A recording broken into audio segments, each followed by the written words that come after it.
¿Cómo nos comunicamos según los postulados de Dan Sperber?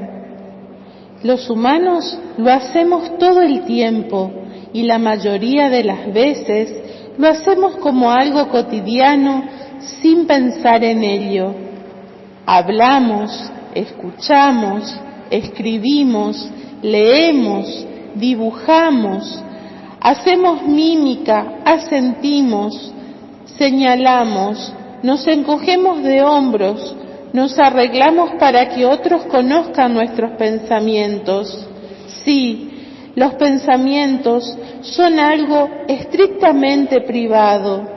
Nacen, viven y mueren dentro de nuestros cerebros. Entonces, ¿cómo es posible la comunicación? Según el antiguo filósofo griego Aristóteles, lo que hace posible la comunicación es el lenguaje común. Un lenguaje como el español es una clase de código en la cual los sonidos son asociados a significados. Podemos hablar entonces de una doble conversión de la codificación de significados en sonidos y de sonidos en significados.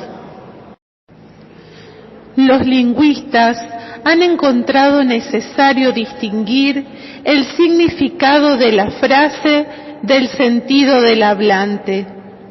El sentido del hablante siempre está más allá del sentido de la frase.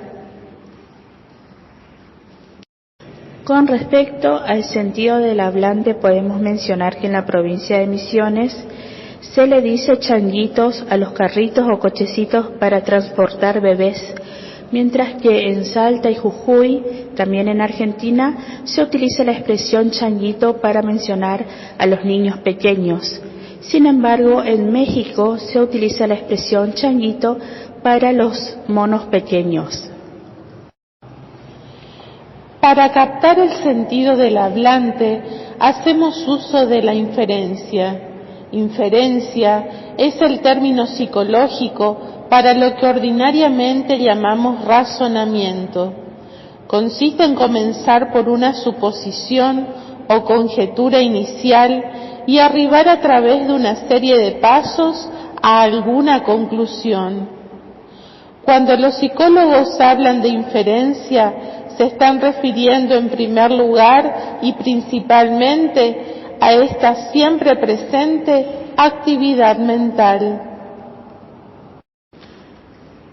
Cuando alguien te dice, por ejemplo, es tarde, primero decodificamos el sentido de la frase y entonces inferimos en el sentido del hablante.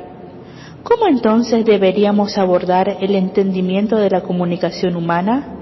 La primera respuesta es permanecer tan cerca como sea posible a la vieja teoría de la codificación-decodificación. La comunicación humana posible es la posesión de un lenguaje común. El papel de la inferencia en la comunicación es el de agregado opcional. Todo lo que se necesita para la comunicación es un lenguaje en común, pero la inferencia provee rápidas rutinas y los atajos necesarios para que sea efectiva. Ahora pensamos que la comunicación humana es primero y principalmente una cuestión de inferencia y que el lenguaje es un agregado. Esta es la nueva historia.